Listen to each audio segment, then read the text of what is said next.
कहते हैं लाला, जिंदगी को भी लाश को भी। भारत के 28 राज्यों में उत्तराखंड के प्रमुख शहर हल्द्वानी इवनिंग न्यूज में आप सभी का स्वागत है। एक्सीडेंट पर एक्सीडेंट, 15 दिन में 9 एक्सीडेंट ने हिला डाला है हर सिस्टम को, हर उस व्यक्ति को जो सड़क पर चलता है। तो स्वाभाविक है हर फैमिली में एक अनजाना डर हर समय बना रहता है। फिलहाल आज भी रामपुर रोड पर अमर उजाला कार्यालय के निकट ही एक दर्दनाक एक्सीडेंट हुआ है, जिसमें 45 साल के शेर सिंह की मौत हो गई। अभी ये पता नहीं चल पाया कि किस वाहन से एक्सीडेंट हुआ, लेकिन पुलिस सीसी फुटेज तलाश रही है सुबह से आसपास के। फिलहाल गौलापार 3 पानी फ्लाईओवर पर हुए भीषण सड़क दुर्घटना, जिसमें 4 युवकों की मृत्यु की दर्दनाक मौत हुई है। मामले को गंभीरता से लेते हुए उक्त घटना की निष्पक्ष, स्वतंत्र एवं विधि सम्मत जांच कराए जाने हेतु भारतीय नागरिक सुरक्षा संहिता 2023 एवं समय समय पर जारी निर्देशों के अंतर्गत मजिस्ट्रेटी जांच कराए जाने का निर्णय लेते हुए डीएम रयाल ने अपर जिला मजिस्ट्रेट प्रशासन विवेक राय को अवगत कराया कि विगत 11 जुलाई 2026 को उन्हें जांच अधिकारी नामित किया गया है। इधर विवेक राय ने कहा कि उक्त दुर्घटना के कारण किसी को भी अन्य कुछ भी जानकारी है, चाहे वो संबद्ध हो असंबद्ध हो, 7 दिनों के भीतर अपनी बात, अपने साक्ष्य रख सकता है, उनके कार्यालय दिवस में आकर प्रस्तुत कर सकता है। अगर बात करें देश की राजधानी से वांगचुक की सेहत बिगड़ने के साथ ही दिल्ली उच्च न्यायालय ने नियमित निगरानी का आदेश दिया है। भूख हड़ताल शुरू करने के बाद वांगचुक का 9 किलो से अधिक वजन कम हो गया है और उनका शरीर मांसपेशियों को नष्ट कर रहा है। डॉक्टर्स का कहना है कि उनके अंग भी इसके शिकार हो सकते हैं। सरकार ने उच्च न्यायालय को आवश्यक चिकित्सा हस्तक्षेप का आश्वासन दिया है। फिलहाल दिल्ली में एसआईआर अभ्यास के दौरान बीएलओ को कथित तौर पर परेशान करने के आरोप में 4 लोगों को गिरफ्तार कर लिया गया है। स्कूल शिक्षिका ने कहा कि उनके साथ दुर्व्यवहार किया गया और उन्हें अपने आधिकारिक कर्तव्यों का निर्वहन करने से रोका गया। उत्पाद शुल्क मामले में उच्च न्यायालय ने केजरीवाल और सिसोदिया को सीबीआई की याचिका पर जवाब देने के लिए अंतिम 2 सप्ताह का समय दिया है। दिल्ली विश्वविद्यालय ने स्नातक स्तर की पहली प्रवेश सूची में 93,033 सीटें आवंटित की हैं। बात करें देश की आर्थिक राजधानी मुंबई से, बॉम्बे हाईकोर्ट ने कुणाल कामरा की याचिका पर केंद्र से जवाब दाखिल करने को कहा है। संजय राउत ने कहा कि विपक्षी मांगों के अनुसार सरकार परिसीमन विधेयक में संशोधन करती है या नहीं, इस पर चर्चा की जाएगी। गुजरात से जैसे मोहम्मद माडुल के आरोप में गुजरात आतंकवाद विरोधी दस्ते की जांच में 5 और गिरफ्तार किए गए। आरोपियों की कुल संख्या अब जो मिलाकर टोटल ओवरऑल 13 हो गई है। आईटीसी के होटल्स ने अहमदाबाद के वाणिज्यिक केंद्र में स्थित 130 कमरे वाले एक चालू होटल के अधिग्रहण की घोषणा की है। चर्चा करें कर्नाटक से, कर्नाटक एसआईआर के फैसले के चलते सुप्रीम कोर्ट ने बेंगलुरु नगर निगम चुनाव दिसंबर तक के लिए फिलहाल टाल दिए हैं। कर्नाटक सरकार से राज्य में सूखा घोषित करने और प्रत्येक किसान के लिए 40,000 रुपए की राहत राशि की घोषणा करने का आग्रह किया गया है। कर्नाटक सरकार ने नीट परीक्षा के पेपर लीक के विरोध में प्रदर्शन किया और सोनम वांगचुक के साथ एकजुटता व्यक्त की है। कर्नाटक सरकार फर्जी खबरों और नफरत भरे भाषणों से निपटने के लिए सूचना अव्यवस्था से निपटने वाली यूनिट का शुभारंभ जल्द करने वाला है। केरल से देखा जाए तो मानसून के मौसम में बिजली संकट, केरल में बिजली कटौती जारी रहने की संभावना है। संकेत मिलने हैं कमजोर दक्षिण पश्चिम मानसून के चलते देश भर में बिजली की बढ़ती मांग को देखते हुए केरल में शाम 6:30 बजे के बाद बिजली कटौती की जारी रहने की संभावना जताई जा रही है। केरल वक्फ बोर्ड के पुनर्गठन पर पूर्व मुख्यमंत्री पी विजयन ने यूडीएफ सरकार पर संघ परिवार के फरमानों के आगे झुकने का आरोप लगाया है। सुरेश गोपी ने अपने नाम से फर्जी कॉस्टिंग कॉल का खुलासा किया। केरल पुलिस ने जांच शुरू कर दी है। केरल में काफिर स्क्रीनशॉट मामले में अदालत ने मुख्य आरोपी जितिन भास्करन की जमानत रद्द करने की एसआईटी की ओर से दायर याचिका फिलहाल खारिज कर दी है। देखा जाए तमिलनाडु में नागरकोइल सबरी बर्मन की हिरासत में मौत, परिवार को सब तभी मिलेगा जब विशेषज्ञ पोस्टमार्टम रिपोर्ट की समीक्षा कर लेंगे। तमिलनाडु के 12 छात्रों ने नीट 2026 की पुनः परीक्षा में 690 से अधिक अंक प्राप्त किए हैं। इस परीक्षा के परिणाम यानी कि नेशनल एनटीए द्वारा कल देर रात जारी किए गए। यह परीक्षा मूल रूप से 3 मई को आयोजित की गई थी, लेकिन पेपर लीक के कारण 12 मई को रद्द कर दी गई थी। फिर पुराना जो परीक्षा हुई थी 21 जून को हुई थी। तमिलनाडु में जनगणना के लिए स्वयंगणना मुख्यमंत्री विजय और राज्यपाल अलिंकर ने सक्रिय जन भागीदारी की अपील की है। मुख्यमंत्री विजय ने आधिकारिक तौर पर अपनी स्वयंगणना पूरी कर ली। राज्यपाल ने प्रत्येक परिवार से जनगणना अधिकारियों को पूर्ण सहयोग देने का आग्रह किया है। उड़ीसा में रथ यात्रा को जय जगन्नाथ के नारों के बीच रथों को खींचना फिर से शुरू हो गया है। भगवान जगन्नाथ के रथों को श्रद्धालु खींच रहे थे, इसलिए शोभा यात्रा को सुगम बनाने के लिए ग्रैंड रोड से बारिश का पानी निकालने की विशेष व्यवस्था की गई थी।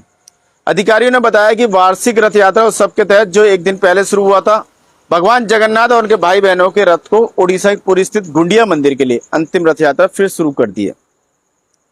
सुप्रीम कोर्ट ने रथ यात्रा के बाद एनिमेटेड फिल्म महाप्रभु जगन्नाथ की रिलीज की अनुमति दे दी है। कहा कि एनिमेशन से भक्ति कम नहीं हो सकती है। पश्चिम बंगाल के मुर्शिदाबाद में ट्रेन और स्कूल वैन की टक्कर में 5 लोगों की मौत हो गई। मृतकों में 4 बच्चे भी शामिल हैं। ममता ने भगोड़ों से कहा, अपना सारा सामान लेकर चले जाओ।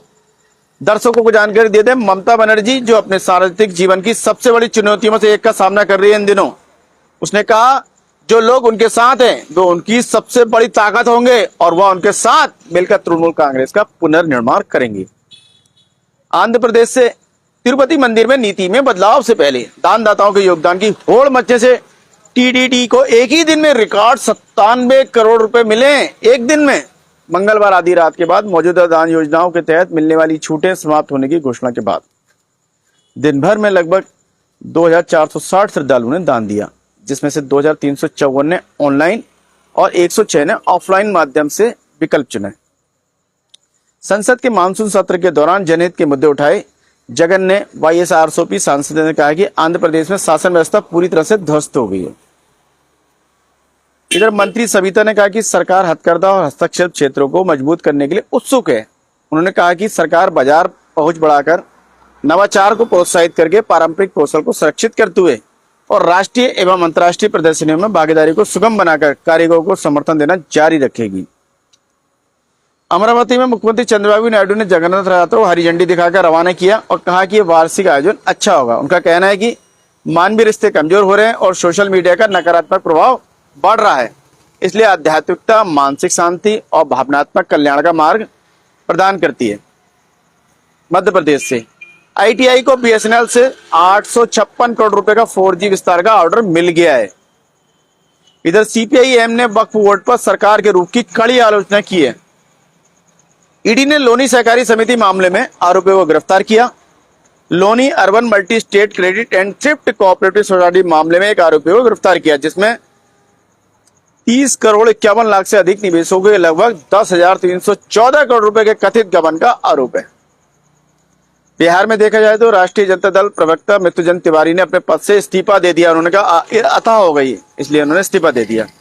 असम से मानवाधिकार संगठन ने असम अरुणाचल सीमा के पास अवैध कोयला व्यापार पर चिंता जताई। मणिपुर में घात लगाकर किए गए हमलों के बाद सीआरपीएफ ने मणिपुर में तैनात बलों को बख्तरबंद वाहनों का उपयोग करने और अचानक तैनाती से बचने के निर्देश दिए हैं। राजस्थान के जैसलमेर में भारत पाकिस्तान सीमा के पास स्थित अवैध मस्जिदों और मदरसों को ध्वस्त कर दिया गया। राजस्थान के सीकर में एक ही दिन में अदालत द्वारा जारी निषेधाज्ञा के माध्यम से 5 बाल विवाह रोके गए हैं। करीब जम्मू कश्मीर से मानवता के लिए जगह होनी चाहिए। जम्मू कश्मीर के मुख्यमंत्री ने बांगचुक के स्वास्थ्य को लेकर चिंता व्यक्त की और ये उनका आज का बयान है। स्थानीय खबरों में देखा जाए तो डीएम उधम सिंह नगर नितिन भदौरिया ने बताया कि 130 इन्फेंट्री बटालियन इकोलॉजिकल कुमाऊं द्वारा पूर्व सैनिकों के लिए भर्ती रैली का आयोजन 3 अगस्त और से 8 अगस्त तक पिथौरागढ़ में किया जाएगा।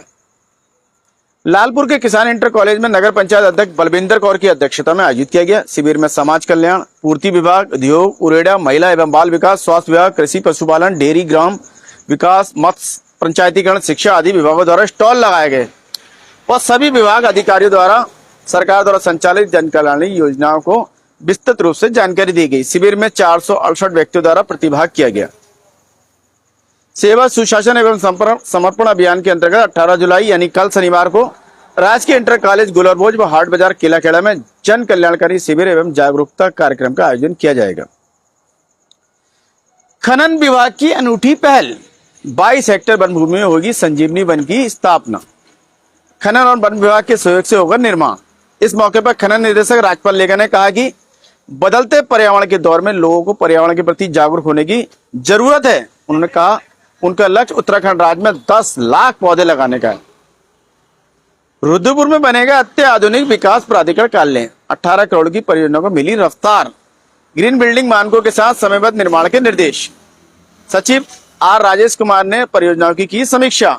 वहीं रोडवे स्टेशन के निकट प्रस्तावित दूसरी मल्टी लेवल पार्किंग के लिए लगभग 5 करोड़ का आकलन किया गया है, जिसमें तकनीकी जो टीम थी उन्हें 4 करोड़ 80 लाख उसको उचित पाया गया। इस पार्किंग में 13 4 पहिया और 141 2 पहिया वाहनों की सहित कुल 154 वाहनों की पार्किंग की सुविधा विकसित की जाएगी। इधर हल्द्वानी में महिला आयोग की अध्यक्ष कुसुम कंडवाल ने किया हल्द्वानी का दौरा, जिसमें सबसे पहले वो ओपन यूनिवर्सिटी गई। इसके पश्चात हल्द्वानी जेल का निरीक्षण किया। उन्होंने जाना और देखा मैनेजमेंट को, खास जेल में, जी हाँ, खासकर महिला कैदियों को। उन्होंने खबर संसार से कहा कि महिला कैदियों के कौशल विकास और पुनर्वास पर सरकार विशेष ध्यान दे रही है। साथ ही उन्होंने हल्द्वानी उप जिला कारागार में महिला बंदियों को मिल रही उच्च शिक्षा और हुनर का प्रशिक्षण को लेकर जानकारी ली। सेवा सुशासन एवं समर्पण अभियान के अंतर्गत 18 जुलाई यानी कि कल अटल उत्कृष्ट राष्ट्रीय इंटर कॉलेज मैदान कालाडूंगी में जन कल्याणकारी शिविर एवं जागरूकता कार्यक्रम का आयोजन किया जाएगा। अच्छी खबर रामनगर वासियों के लिए। रेल मंत्री अश्विनी वैष्णव ने 18 जुलाई यानी कल वीडियो कॉन्फ्रेंसिंग के माध्यम से रामनगर देहरादून एक्सप्रेस का शुभारंभ करेंगे और इससे लोगों को लाभ भी मिलेगा। रामनगर समूह गा की परीक्षा को लेकर पुलिस प्रशासन ने बड़ी तैयारी की है, जिसमें कोई भी व्यक्ति परीक्षा से संबंधित किसी भी प्रकार की अफवाह नहीं फैलाएगा, न ही किसी प्रकार के पर्चा आदि का वितरण करेगा। कोई भी बाहरी व्यक्ति बिना पूर्व अनुमति के उक्त परीक्षा स्थलों के बाद 300 मीटर की परिधि में प्रवेश भी नहीं करेगा।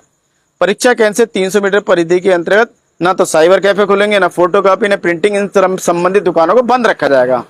धारा 163 के तहत तहसील हल्द्वानी और लालको के ग्रामीण परीक्षा केंद्रों में 300 मीटर की परिधि में मजिस्ट्रेट की अनुमति के बिना 5 या 5 से अधिक व्यक्ति इकट्ठे भी नहीं होंगे।